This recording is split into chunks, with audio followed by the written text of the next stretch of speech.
Another day, another banger.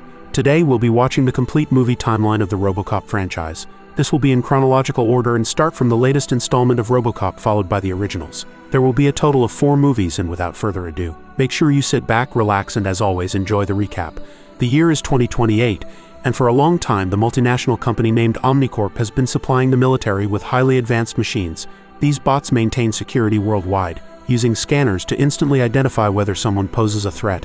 TV host Novak is pushing for these machines to replace police officers in American cities, but many people are uneasy about having robots enforce the law. The government also opposes the idea, arguing that law enforcement needs a human touch. To support his case, Novak brings a military leader onto his show to explain the details of how these operations work. He also sends a reporter to the Middle East to broadcast the bots live on TV. The reporter captures footage of these machines patrolling the area, showing how they avoid harming anyone who isn't identified as a threat. He hails this as a victory for safety procedures. However, the locals are clearly upset about their homeland being overtaken by bots. A group of rebels armed with heavy weapons decides to strike back. They launch a full-scale attack, and soon the streets are filled with chaos. Buildings explode as ground bots and flying drones open fire on any attacker they detect. Some rebels leap from rooftops trying to take down the droids. In the midst of this destruction, a terrified young boy holding a knife for self-defense is detected by a machine. The scanner reads the knife as a threat, and without hesitation the droid kills the boy. Despite this tragic event, Novak remains unmoved. He tells his viewers that the machine did the right thing, insisting that it's just part of keeping the city safe. Meanwhile, at the police station, Detective Alex is called in to speak with his boss, Karen, who demands an explanation regarding the incident his rude co-workers are accusing him of. Alex explains the situation. The previous night, he and his best friend Jack were involved in an undercover operation with a group of criminals. They managed to trick a dealer into revealing some illegal weapons and arrested him on the spot.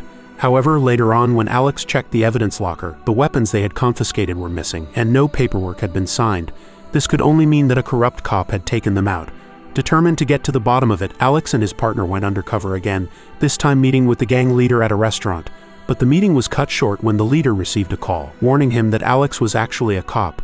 The leader quickly left, sending his men to kill the detectives, and a gunfight erupted inside the restaurant. Outnumbered, Alex and his partner fought back, but when they saw a chance, they made a run for the back alley. Alex managed to escape without injury, but sadly his best friend was shot during the escape. After hearing the full story, Alex's boss reprimands him for going out without backup. She tells him that she'll take over the investigation to find the dirty cop. Meanwhile, in Washington, D.C., Omnicorp CEO Sellers is once again trying to persuade the government that using robot cops is a good idea. However, the senators reject his proposal. Back at Omnicorp's headquarters, Sellers gathers his team to brainstorm ways to make the public accept machines patrolling the streets. Since the senators keep pointing out that bots can't feel, Sellers concludes that they need to combine a human with a machine. Meanwhile, at a special clinic, Dr. Norton is assisting his latest patient in adapting to his new prosthetic hands. Norton specializes in robotic prosthetics that respond to the user's emotions, so the patient has to focus intently on his mechanical hands in order to play the guitar. Their session is interrupted by Sellers, who pulls Norton aside for a private conversation. Sellers convinces Norton to design a human-machine hybrid. Later, Norton meets with Sellers' team to discuss their options, but every retired police officer they consider has been out of action too long and is emotionally unfit to return to duty. They realize they need a fresher case. Elsewhere in the city, Alex's rude co-workers reveal themselves to be corrupt cops. They warn the gang leader that the police department is closing in on him, and to stop the investigation they need to get rid of Alex. Later, while Alex is visiting his best friend in the hospital, a criminal plants a bomb under his car. That evening, Alex spends time at home with his son David and his wife Clara. Just as things are getting cozy, Alex hears his car alarm go off. He steps outside to check, but as he approaches the car, it explodes, leaving him severely injured. When Omnicorp learns about the incident, they contact Clara and invite her to their offices. They make her an offer. They'll give Alex a fully mechanical body so he can survive. Clara hesitates, but when they describe in gruesome detail the extent of Alex's injuries, they make it clear that if she doesn't decide quickly, Alex will die. With no other option, Clara agrees. 3 months later, Alex appears joyfully dancing with his wife at a house party, but then the image begins to crumble away. The scientists reveal his new form. 90% of his body is now mechanical, though his brain remains human. He is slowly sorting through his memories, being quite disorientated as well as angry. Norton quickly reminds him of what happened and helps him take his first steps in his new body. However, the machine feels foreign to Alex, and when he hears the word amputee, he panics, demanding that the suit be removed. As Norton tries to calm him down, Alex violently shoves him aside and sprints out of the building, pushing anyone who gets in his way. His speed is incredible, and when he reaches the building's outer wall, he easily leaps over it. but as he keeps running, Norton makes the decision to shut him down remotely. Alex wakes up again in the lab moments later. This time, Norton removes key components of the mechanical body, revealing that only a few organic parts of Alex remain. Leaving no way to escape his new reality, Norton explains that it was the only way to save him, but Alex, overwhelmed with grief, says he would rather be dead than alive as a machine. He pleads with Norton to end it. Norton convinces Alex otherwise by explaining that Clara requested the procedure and that his family is waiting for him. To reassure Alex, Norton lets him call Clara. Alex only shows her his face, but Clara lovingly tells him he's still as handsome as ever and that she can't wait to see him again. With this reassurance, Alex agrees to cooperate. He spends the night at the lab, where his mechanical body undergoes maintenance. The next day, Alex is taken to begin his training with Rick, the military expert in charge of Omnicorp's robotic armies. Rick believes the bots are already perfect, so he considers adding a human to the project a waste of time and resources. Still, he equips Alex with weapons that can be stored in special compartments in his legs. In their first simulation, Alex and a bot are tasked with eliminating criminals and rescuing civilians. As the simulation unfolds, Rick's predictions prove true. Alex is slower than the bots. While the machines instantly evaluate and act, Alex hesitates, taking a moment to process and feel before reacting. Later that evening, when Alex is alone, he uses a computer to monitor the ongoing case against the gang leader. The next day, Sellers, furious with the results of the simulation, demands that Norton fix the issue. For marketing reasons, Sellers also insists that Alex needs a better appearance, so he orders a new tactical suit. Back at the lab, Norton opens Alex's head to make modifications to his brain, allowing Alex to believe he still has free will, even though the machine will control his actions. Alex also gets a complete makeover, with his armor now appearing black and more Batmanish. In the next test, Alex is dropped into an abandoned building, where he must face Rick and an army of machines on his own. Using his visor to scan the area, Alex quickly assesses the situation and takes action, shooting down each bot without hesitation. His reflexes are sharp, and he swiftly finds cover when fired upon, ensuring he remains unharmed. One by one, the droids fall, and in the end, only Rick is left standing. Alex shoots Rick's exoskeleton armor, securing the win. His reaction times are flawless, and he has no idea that it's the machine making the decisions. The experiment is deemed a success. Sometime later, Norton takes Alex home to finally reunite with his family.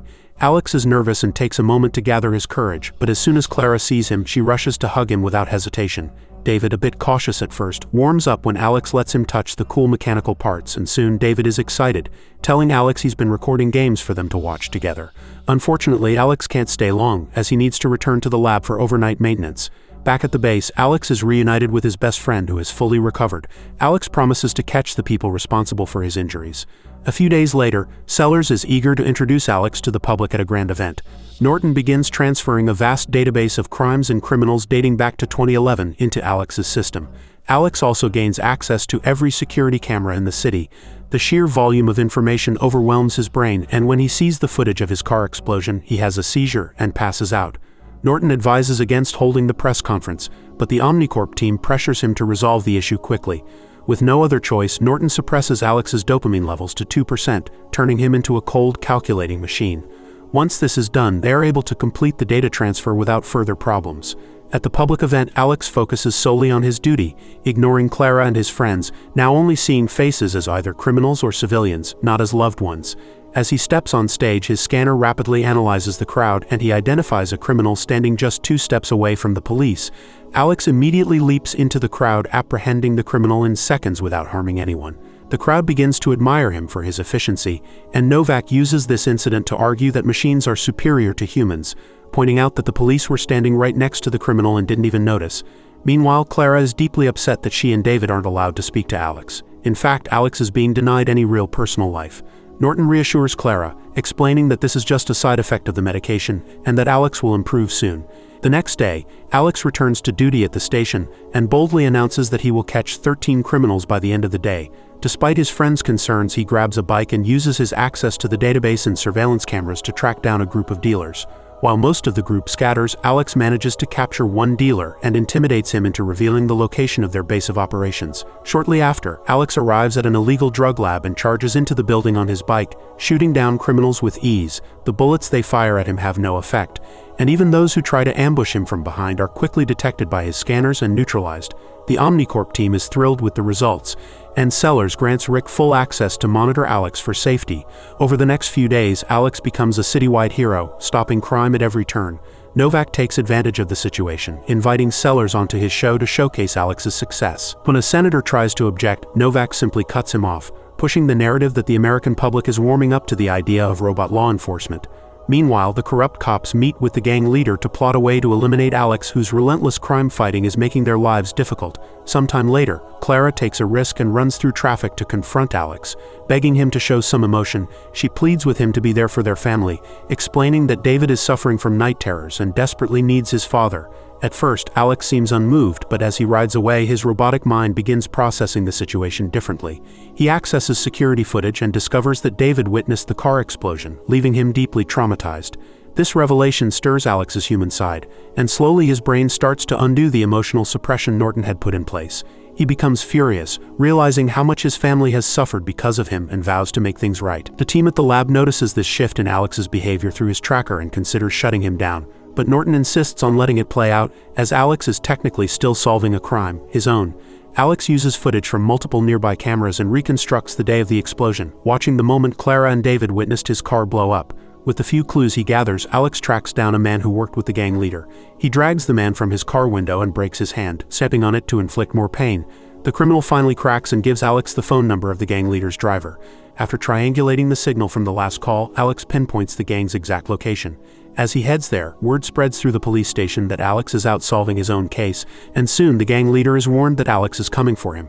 By the time Alex arrives, the criminals are prepared, armed with night vision goggles and heavy weapons, ready for a showdown in the dark.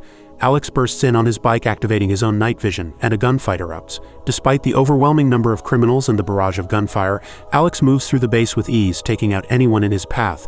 This time, though, he does sustain some damage. After clearing the base, Alex restores the power and collects fingerprint samples from the weapons, which finally reveal the identities of the dirty cops. Wasting no time, Alex rushes back to the police station to confront them, displaying the incriminating footage on every computer screen. One of the corrupt officers tries to attack Alex, but Alex shoots him in self-defense.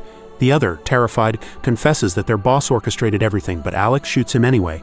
Alex then confronts his boss, trying to force a confession. However, before she can respond, Rick remotely shuts Alex down. Rick contacts Sellers to inform him that they can use this incident to their advantage. Soon, Novak broadcasts the event, claiming it proves that machines are superior to humans because they cannot be corrupted. The next day, the government begins voting in favor of deploying bots into local police forces. But just as the vote is taking place, the transmission is interrupted by Clara, who publicly reveals that she hasn't been allowed to see her husband and that Omnicorp refuses to return her calls. Clara's public plea worries Sellers, as he fears she might reawaken Alex's humanity and cause them to lose control of him, which could jeopardize the passing of the law. Sellers realizes that if they retire Alex, it would reflect poorly on their experiments. Instead, he decides the best course is to kill Alex, turning him into a tragic hero the public will fondly remember. Sellers contacts Norton, ordering him to carry out the task. A furious Norton initially refuses, but Sellers manipulates him by offering to fund his lab for the next 10 years. Reluctantly, Norton agrees, but only on the condition that Alex's family is well compensated. Afterward, Sellers instructs Rick to ready his robots.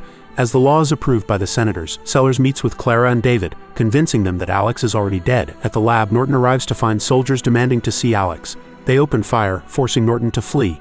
He reaches Alex first and activates a button, tricking Sellers into thinking Alex is dead. However, Alex wakes up as Norton had removed his transmitter, meaning no one can access his vitals or turn him off ever again. Alex quickly eliminates the soldiers, and Norton reveals the full extent of Sellers' plan. Ignoring Norton's pleas to stop, Alex decides that he must kill Sellers. He speeds through the streets on his bike, catching Rick's attention. Rick warns Sellers, who is about to announce Alex's death live on stream. Guards swiftly escort Sellers, Clara, and David to the roof, awaiting a rescue helicopter. Meanwhile, Norton finds Alex's best friend at the police station and asks for his help. At the same time, Alex arrives at Omnicorp headquarters, which is heavily guarded by Rick's robots and several armed personnel. Alex takes down one guard in a second, causing the others to surrender. He then breaks into the building on his bike and engages in a firefight with the bots. Unlike common criminals, these droids are better armed and heavily armored, giving Alex a tough battle. He takes several hits from powerful bullets and is thrown by a bot when he attempts to jump on it, leaving him trapped under debris. Though he frees himself with a few shots, his injured leg slows him down and the robots continue shooting at him from behind. Just then, a police truck crashes into the building. Alex's best friend steps in front of him, causing the bots to stop firing since police officers are protected by the system.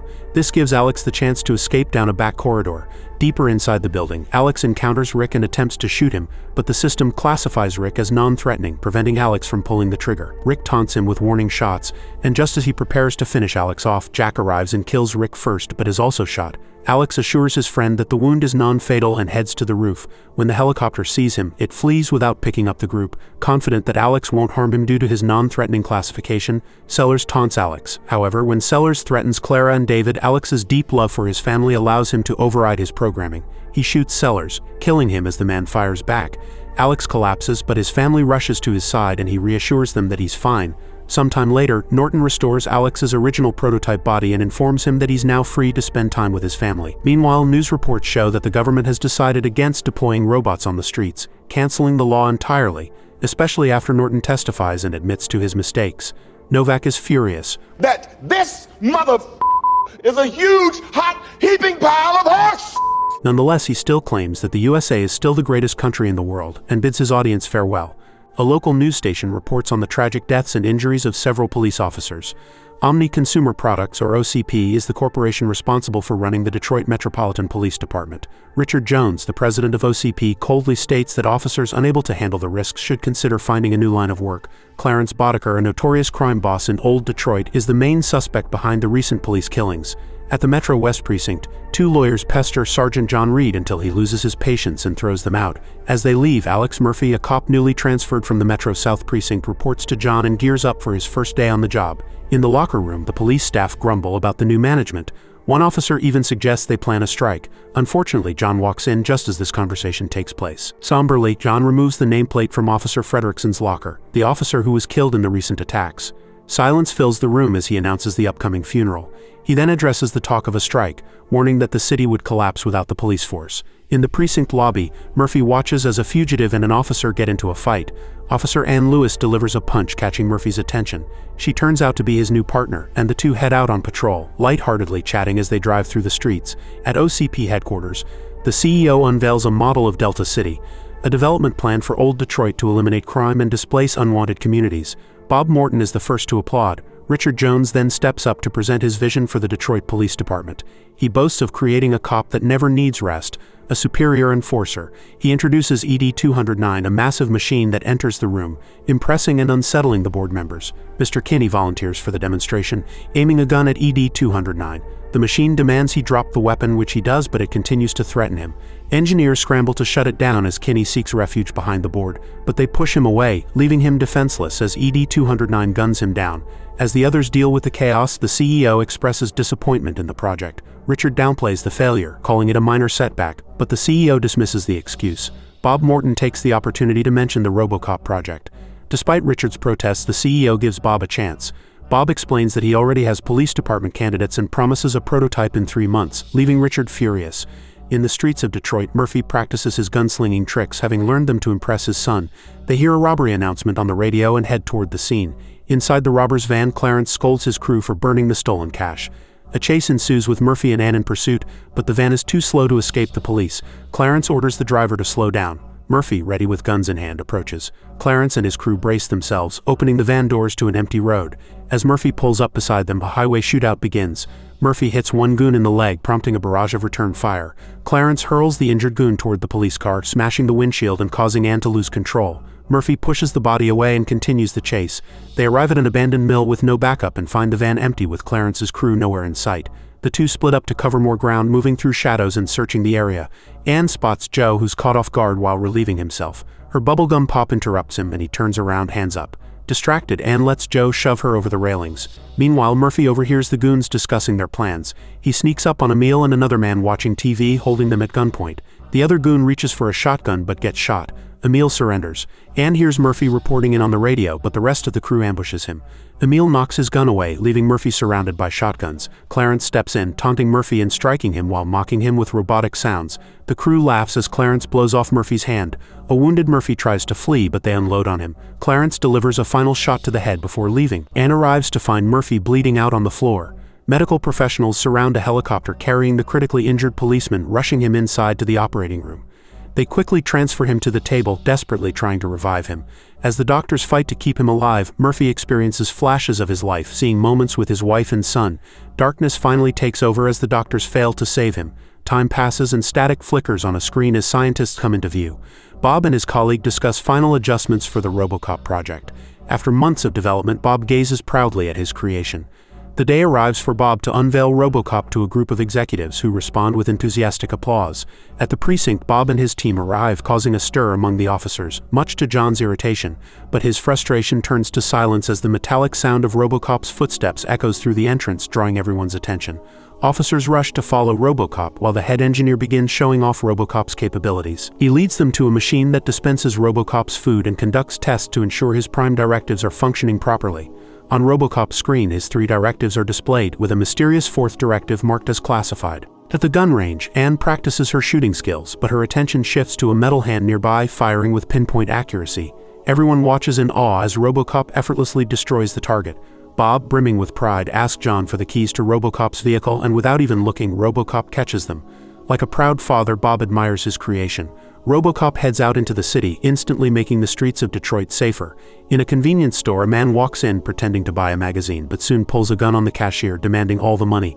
The frightened cashier presses the panic button as she fills the bag. RoboCop enters and the thief knows he's in trouble. Frustrated, the man fires at RoboCop, but the bullets do nothing. RoboCop effortlessly bends the gun's barrel and knocks the thief out. He thanks the store owner for cooperating and wishes them good night. Elsewhere, 2 delinquents harass a woman on the street, holding her still to cut her hair. Unsatisfied, they suggest cutting more than just her hair. Just in time, RoboCop arrives and shoots between the woman's legs, hitting the man's crotch. He collapses in pain and the woman rushes to thank RoboCop. Meanwhile, chaos unfolds at City Hall, where a disgruntled former councilman holds the mayor and his staff hostage. Alex Murphy arrives as reporters swarm around him. While the police negotiate outside, Murphy silently approaches the room. Using his thermal vision, RoboCop scans through the walls, spotting the councilman pushing the mayor's face against the window, threatening to kill him. With precision, RoboCop pulls the councilman through the wall and sends him flying out the window with a punch. As RoboCop's feet spread throughout the city, criminals begin to fear him, while the public feels a renewed sense of hope. His remarkable skills are matched only by a charm that makes both kids and adults adore him.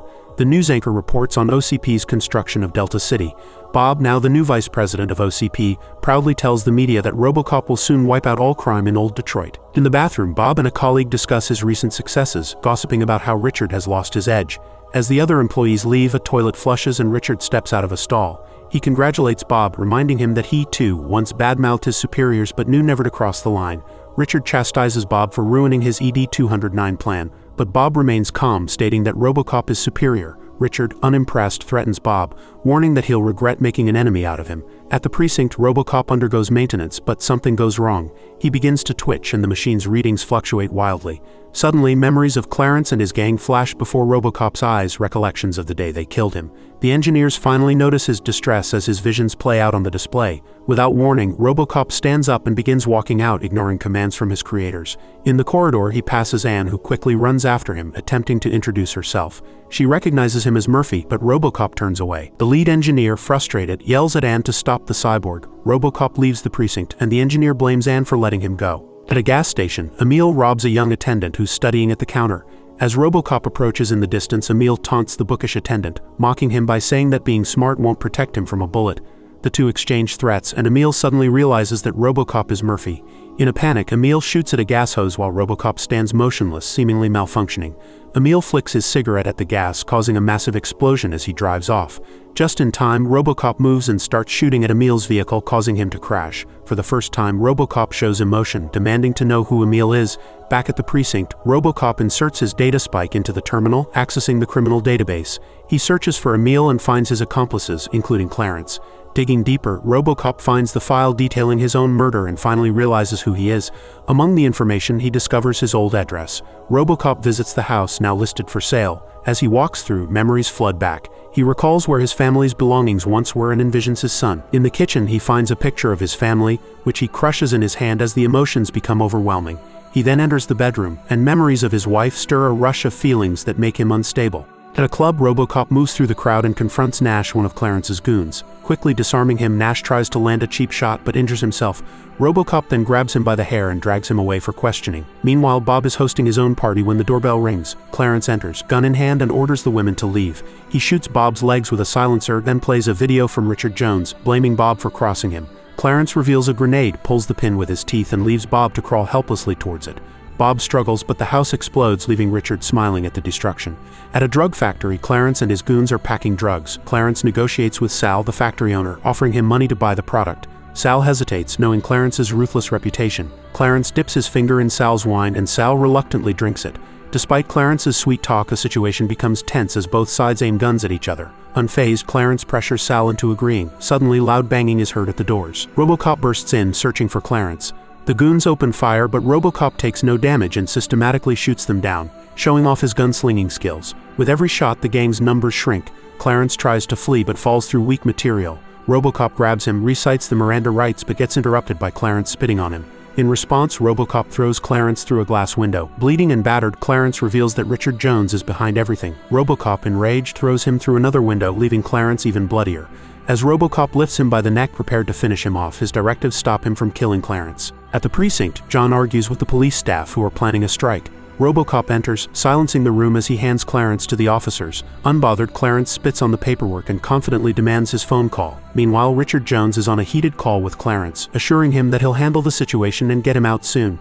While this unfolds, RoboCop heads to OCP headquarters. He enters the building and rides the elevator to the top floor where Richard awaits.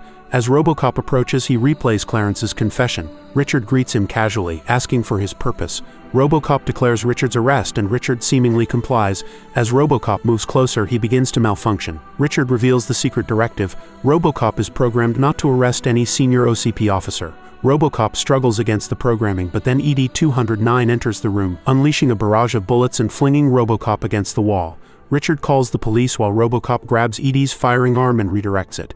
ED fires missiles, but RoboCop dodges and escapes to the stairwell as ED tumbles down due to its oversized feet. Outside, police lights greet RoboCop. The commanding officer orders them to fire, though some officers protest. Reluctantly, they shoot, chipping away at RoboCop's armor. This assault is even more brutal than his original death. Cornered, RoboCop escapes onto the highway where Anne finds him. She helps him into her vehicle and they barely manage to get away. The local news station reports breaking news of a citywide strike by the Detroit Police Department. Days later, a freed Clarence visits OCP headquarters. In Richard's office, he is scolded for snitching to RoboCop as his memories could be used against Richard. To avoid this, Richard orders Clarence to kill RoboCop. Clarence hesitates but agrees when Richard offers him control over illegal operations in Delta City. Richard also provides him with RoboCop's radar and an arsenal of weapons. At an abandoned mill, RoboCop, with Anne's help, begins repairing himself. She brings him his gun, a drill, and some food. RoboCop unscrews his helmet, revealing Murphy's heavily modified head. When he learns that his family moved away to start a new life, RoboCop becomes emotional and asks Anne to leave him alone. As the police strike continues, crime surges in Detroit. Emil breaks into an electronics store just to watch his favorite TV show. Clarence and his gang reunite, showcasing their new firepower, testing it on one of their vehicles. After causing more destruction, they head to the abandoned mill. Anne peacefully sleeps until RoboCop wakes her with the sound of gunfire. His targeting system malfunctions and Anne helps him recalibrate it, allowing him to shoot jars of food from a distance. Suddenly, they hear Clarence and his gang arrive, armed with assault cannons. RoboCop tells Anne to leave, but she reminds him they're partners. He throws a piece of metal to grab the gang's attention, then positions himself on higher ground, shooting one of the goons. The others retaliate, but RoboCop remains unscathed. Emil speeds toward him in a van, but RoboCop dodges, causing Emil to crash into toxic waste. Emil emerges, melted and disfigured. Clarence drives in to intercept RoboCop, but Anne cuts him off in a car chase. Emil, staggering in front of Clarence's vehicle, is hit, splattering the windshield with blood, causing Clarence to crash. As Anne arrives, Clarence shoots her. RoboCop distracts Clarence, unaware that Nash is positioned above them. Anne, injured, crawls to the assault cannon. Clarence drops his gun and pretends to surrender to lure RoboCop nearer. Suddenly, large metal beams fall onto RoboCop and the gang begins celebrating. However, Anne fires the assault cannon, killing Nash. Enraged, Clarence grabs a metal bar and starts beating RoboCop, eventually impaling him. In a final move, RoboCop stabs Clarence in the neck with his metal spike. Clarence bleeds out, and both RoboCop and Anne survive to fight another day. At OCP headquarters, Richard plans to deploy ED-209s throughout the city to replace the striking police force. Outside, RoboCop arrives and one of the ED-209 robots spots him. Calm and composed, RoboCop destroys it with a single shot from the assault cannon. As the board members applaud Richard, RoboCop enters the conference room and informs the CEO of Richard's criminal activities. RoboCop then inserts his metal spike into the system, and Richard's confession of murdering Bob Morton plays across the screens. Trapped, Richard grabs the CEO, threatening to kill him if anyone interferes. The CEO swiftly fires Richard, causing RoboCop's fourth directive to deactivate. Free to act, RoboCop shoots Richard, who crashes through a window to his death. Impressed, the CEO praises RoboCop's skills and asks for his name. RoboCop simply replies, "Alex Murphy," as the movie cuts to black. RoboCop 2 opens with a television broadcast announcing the Attorney General has approved the ED-209 unit in 5 American cities. In other news, the Surgeon General was speaking about the new synthetic drug named Nuke, the most addictive narcotic in history. During his talk, he was gunned down and killed by a member of the Nuke cult led by a man named Kane that will do anything to protect Nuke. The police force, overworked and underpaid, goes on strike, abandoning their duties and leaving Detroit almost lawless. The city is run with violence and crime, with the majority of people doing it just to pay off their addiction. Robbery, murder, and everything is happening in Detroit. But one thing still remains: the best cop a city can ask for, RoboCop. No matter how many bullets are fired at him or injuries he suffers, he makes sure to put fear in the heart of his enemies. When law and order seems to have disappeared, it is quite ironic that a half-man, half-machine is the one fighting to keep the place alive. Finding Nuke in some robber's car, RoboCop demands to know where it is made or who sells it. Walking through the streets to strike terror in the criminals around, RoboCop arrives at the dealer's place of residence. Breaking his way in, he goes around the place and discovers the cooking lab that is making Nuke. Seeing the boss and all the workers, RoboCop unexpectedly finds a baby. Telling everyone to not move and arresting them, RoboCop is fired at, and he immediately returns it on his assailants. With the baby still crying through the entire ordeal, the cooks and boss escape. RoboCop's partner, Ann, also arrives on the scene. Taking out some hostiles, RoboCop spots a kid laughing at him and easily shoots his head before running off. RoboCop starts having some flashbacks of his past, but stops when he sees an assailant using the newborn as a shield. With the cops backing off, RoboCop uses his advanced targeting system to rebound a bullet and kill the perp. The following day, he sits outside the house of his once-beloved Ellen Murphy. With his son also in the house, RoboCop just stares and remembers the good old times he's had and slowly drives away with Ellen noticing his car. Once back at the police station, RoboCop is told off by Holzgang. And being affiliated with OCP, he and Ellen's lawyer tell him that his ex is filing a lawsuit against them, and RoboCop isn't helping and needs to stop as he is no longer a human. Being quite hurt with that response, they film him and convince him to admit he is not Alex Murphy and he is not human. With the team and film crew all leaving, Ellen Murphy steps into the room, getting Alex up quite quickly. With Ellen asking if he remembers her, he simply says to touch his lips, with Ellen saying they are cold. He tells her he is fake and does not know her. This causes a distraught and emotionally unstable Ellen to leave, and RoboCop finds her outside crying her eyes out. At OCP headquarters, the executives discuss their strategy to take full control of Detroit. With the mayor and his councilmen arriving, OCP mentioned that the city owes them a substantial amount of money, part of a deal they made with the city to bail them out of financial ruin. The contract between OCP and the city includes a clause that if the city defaults on its debt payments, OCP can effectively privatize Detroit and take control of the city's assets. The government officials spits at the face of the bosses as they intentionally underpaid the police to cause a strike and put the city in this situation. Later, Donald Johnson shows off his new invention, RoboCop 2.0. Being an abysmal failure of a project, it seems OCP kept on producing failures, and the old man is annoyed about a $19 million loss. Juliet Fax then steps up and says they need to find a candidate who is not a policeman. With Johnson telling her that her field of expertise is in psychology, the boss gives her the green light and wants the results directly sent to him. Back at the cop shop, the place is in shambles, with there being only a couple of officers willing to work. But the Nuke narcotic seems to have found its way to the best of men, specifically an officer named Duffy. Some while later, RoboCop tracks the kid that shot him earlier. With the kid handing Nuke out to everyone, the addicted cop from earlier gives some detail regarding police activities for some money as well as Nuke. With RoboCop entering the party, the boy and his accomplice make a run for it but are stopped by Ann. The kid fires a few shots but misses, and his accomplice is neutralized by the officer. The corrupt officer is then discovered by RoboCop when Ann is grabbed by the kid who tries killing her. RoboCop in the meantime demands the whereabouts of Kane and tortures his fellow officer as his teammate manages to escape her captors, who take off running before RoboCop finally discovers where Kane is hiding. The following day, RoboCop drives to his target's location. Once there, he looks around the place for any movement and comes to a locked warehouse. Breaking his way in, he drives the car inside when it blows up in a massive explosion. With all the men there happy about killing RoboCop, they find the car empty, and RoboCop seems to have outsmarted them. Making his way inside the abandoned warehouse, his loud metal clanks don't help his cause. Hobb, the young boy from earlier, is also at the scene. RoboCop is then shot at, but it makes no impact whatsoever. Finding valuables worth millions of dollars, RoboCop discovers a woman and follows her to see Kane.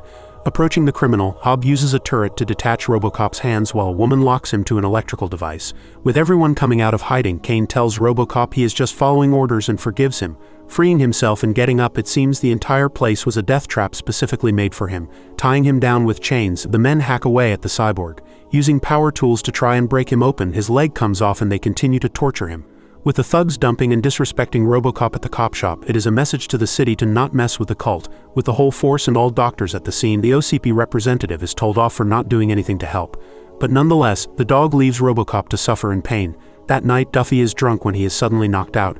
Being brought to Kane as a snitch, Duffy pleads for his life, but the online doctor graduate begins cutting him up and Hobb is forced to watch. Back with Juliet, she goes over new candidates, and they all seem to be criminals, specifically death row inmates. The doctor on site loses it, and says Johnson will be informed on the situation. Johnson immediately alerts the old man, who says he likes the idea, as well as the fact that she is keeping RoboCop offline to make the city worsen and fall into their hands. With Juliet suddenly arriving in the room, Johnson decides to leave them be. RoboCop simultaneously receives an emergency alert, and OCP seem to be taking him away, and the officers there have no say in the matter. Juliet in the meantime tells the OCP executives that she wants to update RoboCop's directives and asks for their opinions, with the members saying they'd like him to speak on environmental issues and things like visiting an orphanage. Juliet attempts to update RoboCop immediately, but he resists the update and demands to be let go, saying he is Alex Murphy. Juliet tells him that man is dead, smashing commands over and over. RoboCop answers saying he is RoboCop, and whatever Juliet types, RoboCop must think it. Uploading the new command program, he isn't able to resist this time. Once at the office again, everyone is happy to see RoboCop, who talks quite happily and sarcastic. Not sounding right, the doctor there knows something is off. With crime in the city still at all-time highs, even the kids become little deranged beings who attack and steal at will. RoboCop, however, arrives at a robbery in progress and needs to be told what to do like a 3-year-old. He doesn't fire away, however, and Anne has to gun the culprit down. Getting all the little kids against the wall with their hands on their heads, RoboCop reads Miranda's rights to the dead man and is told off by Anne. Going inside the store, he begins lecturing the kids and blabbers about absolutely nothing until all the kids run out. Anne later tells RoboCop that OCP played with his head, as he has absolutely no idea what he is doing or who he's shooting at. The doctors and scientists back at the cop shop see hundreds upon hundreds of new directives added, and they don't have the equipment to reset him. Out of nowhere, RoboCop leaves the cop shop and walks onto the street and eventually arrives at the electrical plant of the building when he touches it and electrocutes himself to an alarming degree until Anne hits him away. With the officers carrying him back inside, he tells them all to put him down and discovers he no longer has any directives. He tells his fellow officers he wants to find Kane and walks off. Back with Kane, he wants to expand his drug from city to city and wants to also create a nuke for every different mood. With the cops in the city clearly pissed off at Kane, they fly through the streets and arrive exactly where RoboCop was torn apart earlier. All officers get to work and hundreds of them secure the building alongside RoboCop, who is ready for murder. With the officers fighting alongside him and risking their lives to protect their city from this disease of a drug, they fight tooth and nail. With men dropping like flies, the kid alongside a woman fire brand new weapons they've managed to grab and quickly escape with a truck. With the rest of the cops finding the lab, it self-destructs, and Kane attempts to flee and hits RoboCop on his way out.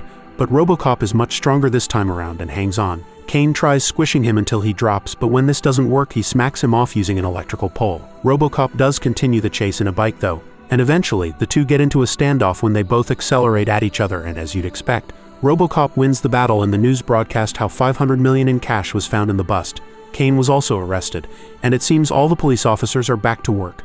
Back with Juliet, she goes over her next RoboCop candidate and seems to have found a sick psychopath, Kane. With Hobb telling Angie he is now the boss and will control her supply, she obeys his every command for the time being. Juliet makes her way to the hospital where Kane is staying at and offers him immortality, making a call and saying he is dead. She deactivates his life support and causes him to die. With OCP getting to work, they begin to dissect the parts they want to keep, and it's showtime. When the team is done, they have all they need to make the experiment work. Hobb in the meantime watches the TV where the mayor asks for donations to help the city, and Angie offers to bail him out of the whole debt. OCP hears about this from the dirty councilman.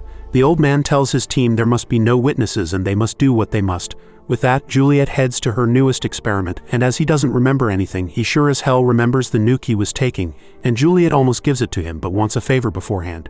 The next day, the mayor goes to the location Angie stated on her phone call. Soon enough, the mayor meets with Angie as well as the new boss, Hobb.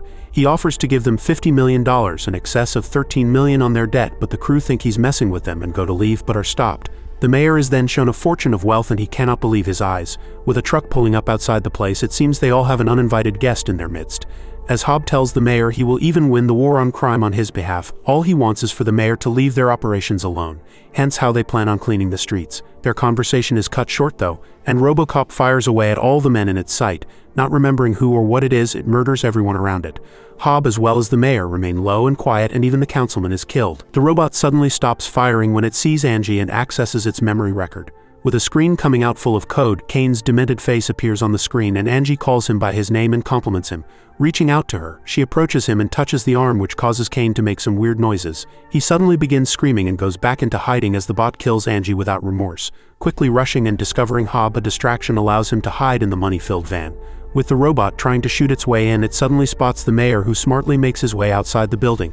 As RoboCop approaches the scene, he goes into full alert mode and makes his way around the corpses and blood everywhere. Not understanding what had done this to the men as well as why, he hears someone inside the truck and finds Hobb hiding there. Being scared, he asks RoboCop to stay by his side and is told that Kane came back as a monster who killed them all. Being injured, he succumbs to his wounds and RoboCop wants to exact revenge as well as justice. The news immediately gets to the scene and the mayor says he will thoroughly investigate the matter. In other news, the Civic Centrum, OCP's 100-story gift to the Motor City, is in debate about the hostility it brings. Seeing if OCP will make good on its promise for a better life in Detroit, the old man arrives on the scene and declares that this magnificent structure will be the seat of leadership for the new Detroit. Inside, he announces in a couple of minutes OCP will merge with the city. Saying sometimes it's good to start from scratch, he wants to do exactly that and build a brand new city, telling the audience that's how the city will look in the hands of responsive private enterprises. The mayor immediately alerts the people to how many homeless people there will be in the process, but his questions are answered over and over with smart answers by the old man. With everyone telling the mayor to sit down, the old man shows off with great pleasure. RoboCop 2. As the streets need to be cleaned up more, the OG RoboCop steps in to see the boss telling the people that Nuke will be destroyed and eradicated from the city. The demonstration starts getting a bit abnormal though, and Juliet goes to fix the problem when the new RoboCop grabs her controller and removes all restrictions from itself. Firing at RoboCop, he returns fire, and cops enter the scene only to be gunned down alongside reporters. As RoboCop is specifically targeted at, he disarms the enemy's main weapon, but it runs at him and pushes him through a brick wall. Outside the place, the cops arrive at the scene and need a plan. Inside, RoboCop manages to trap his enemy and almost kills it, but isn't able to do so. As it hits him out of a window, they both hang from the top of the building. Sacrificing himself, RoboCop yanks both of them from the top and into multiple levels below ground. With RoboCop still in pretty good condition, he gets up, but it seems his adversary isn't done just yet. Slamming him all over the place, it goes to kill him, but instead he activates a gas line which erupts the place into flames. RoboCop nonetheless emerges from underground and all the news reporters as well as cops surround him. Still not being over, Kane unleashes at all people around, which includes medical services. RoboCop instead goes inside the building to retrieve the nuke, and as his fellow officers are gunned down one by one, it kills without any mercy or conscience for that matter, and news reporters are caught in the crossfire. Anne sprints away and jumps into a tank outside the building. She guides the vehicle and clobbers the robot. Stepping out, everyone watches in disbelief and awe at the dead and injured all around them. The RoboCop 2 really is a masterpiece though, as it doesn't stop. RoboCop comes onto the scene and alongside Anne they hand over the nuke the bot wanted all along. Inserting it into its system, RoboCop comes from around to ambush it and does exactly that. It tries to fight him, and makes sure to be an annoyance when RoboCop finally gets into the hardware of the mechanical beast and rips Kane's brain away only to destroy it and end it all once and for all. As the machine drops, the old man alongside his right-hand men come up with a plan to pay all the relatives of the deceased. On the legal aspect of things, Johnson comes up with a plan to blame the entire event on Juliet having her own agenda. The old man likes this plan, and when Juliet approaches with tears in her eyes, he tells her everything will be all right. Outside, the mayor calls all of OCP criminals and will do everything to stop them. As the old man walks out of the building, he shuts his mouth and drives away, knowing no one can do a thing to him. RoboCop 3 starts with a scene of a building with trains and a family spending time together. Meanwhile, the news reports that Motor City has been taken over by Japanese companies. A family watches the violent events unfold on TV, and the narrative shifts to a rehab center, which is portrayed positively with volunteers trying to help. We see Nico's dad and his son Nico discussing the war zone outside, but they are suddenly attacked by an object, forcing them to flee. Helicopters are shown flying overhead while soldiers exit a truck on the ground, engaging civilians and ordering them onto a bus. Amidst the chaos, a woman screams, calling it all a conspiracy, but she is attacked by Paul, who coldly orders his men to shoot her before swaggering away. Bertha is seen being dragged and thrown to the ground by an officer, but she quickly plants a bomb, strikes the officer, and yells for people to run as an explosion erupts. Nico watches as she rallies the civilians to fight back. However, during the commotion, Nico becomes separated from his mother and is ignored amidst the ongoing chaos around him. Meanwhile, after the chaos, Nico is seen crying out for his mom and dad when he is confronted by an armed officer. Panicking, he runs for his life but trips and falls, only to be quickly grabbed by someone, leaving the officer confused. Nico is taken in by Bertha and her crew, who hide and protect him. The group makes their way to a strategic point where they set up an explosion. As it goes off, they enter armed with shotguns, only to be startled by a robot guarding the area. However, Nico remains calm and begins working on the robot, hacking into its system. While the others fear for their lives, they are shocked when the robot stands down thanks to Nico's quick thinking. Continuing their mission, they hack into the police station, which triggers an alarm. The ED once again aims at them, but this time Nico is in control, using the robot to blow a hole in the building to create an entrance. They make their way into the armory, where they are excited to see all the weapons stored by the police. As officers drive toward the building, the group hurriedly steals weapons, preparing to escape. Just as they are about to leave, they are cornered by police aiming their guns at them. Fortunately, the ED, still under Nico's control, fires at the cops, allowing the group to escape in their van, though they are pursued and shot at by the police as they flee. Downtown, a man pulls out a gun in a store, threatening people, but the officers are ready, aiming their weapons at him. Just then, they receive a call about a robbery in progress and spot the getaway van driving past, initiating a pursuit. Officer Ann Lewis follows closely, trying to catch up.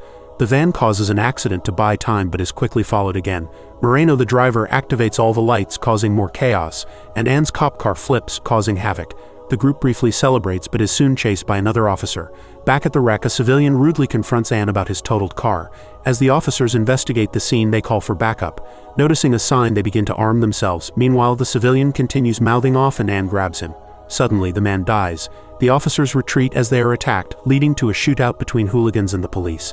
Hearing the distress call, another officer chasing the van spins around to help his fellow officers. Sergeant Reed orders Murphy, the remaining officer, to continue the van chase, but Murphy ignores him and heads toward the hooligans. Revealing that he's a robot, Murphy launches his car into the crowd, starting a major shootout and eliminating the threats. It's revealed to be RoboCop, who relieves the officers as the hooligans run and hide, terrified.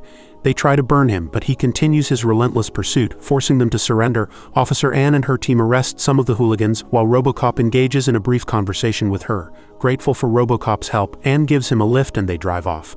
Along the way, they see officers harming people, and Nico catches RoboCop's attention, prompting him to record Nico's actions. Meanwhile, Konomitsu is furious about the situation and insults the CEO for his incompetence, forcing him to send reinforcements. After the call, the CEO tries to address his board members about Delta City and their future plans, which are being disrupted by the people's resistance. Angrily, he orders them to bring in RoboCop and furiously dismisses them. Left alone, Paul disagrees with involving RoboCop and reminds the CEO of their deal. Meanwhile, at the Konomitsu headquarters, Konomitsu enters a room where a warrior is meditating. The warrior opens his eyes, hinting at something ominous. Back at the police station, Sergeant Reed is confronted by an impatient lawyer demanding answers, leaving Reed frustrated. In the background, RoboCop is undergoing maintenance, and Jeff Fleck enters, questioning why RoboCop disobeyed the order and let the van get away. Dr. Lazarus explains that RoboCop made a judgment call, sparking an argument between her and Fleck over RoboCop's retained human traits. Infuriated, Fleck demands that RoboCop's memory and emotions be wiped. Another doctor confirms this can be done, setting a plan in motion. Ann overhears the discussion as she walks in. Approaching RoboCop, she tries to understand him, watching his family memories appear on screen. The doctor orders everyone to leave to begin erasing RoboCop's memories, but instead she continues to witness them. Meanwhile, Sergeant Reed holds a meeting ordering officers to track down the group responsible for the theft. RoboCop interrupts the meeting, analyzing the screen for clues before walking out. Ann follows, attempting to talk to him, but RoboCop seems distracted. They get into a car where they talk and RoboCop tells her to call him Murphy. Later that night, RoboCop arrives at a church, his weapon drawn as he spots civilians, but is interrupted by soldiers surrounding the church. Paul and his soldiers demand that Ann and RoboCop move aside so they can round up the civilians, ignoring their status as officers. Determined to protect the innocent, RoboCop fires at the soldiers' feet, forcing them to back off. Furious, Paul shoots Ann, igniting a shootout between RoboCop and the soldiers. RoboCop is overpowered and falls to the ground. As RoboCop struggles, Bertha and her group throw gas at the soldiers, coming to his rescue. They help him carry Ann inside the church where she lies dying. Terrified, Ann makes RoboCop promise to kill the soldiers before holding him close and passing away, leaving RoboCop grief-stricken. Nico watches the scene unfold and urges RoboCop to join them. Though the group initially protests, they quiet down when RoboCop agrees to help. Inside the church, Paul searches for RoboCop but finds an underground tunnel where the group has escaped. Bertha knocks on a door and a man lets them inside. RoboCop, feeling the effects of his damage, collapses. The group carries him in, trying to help.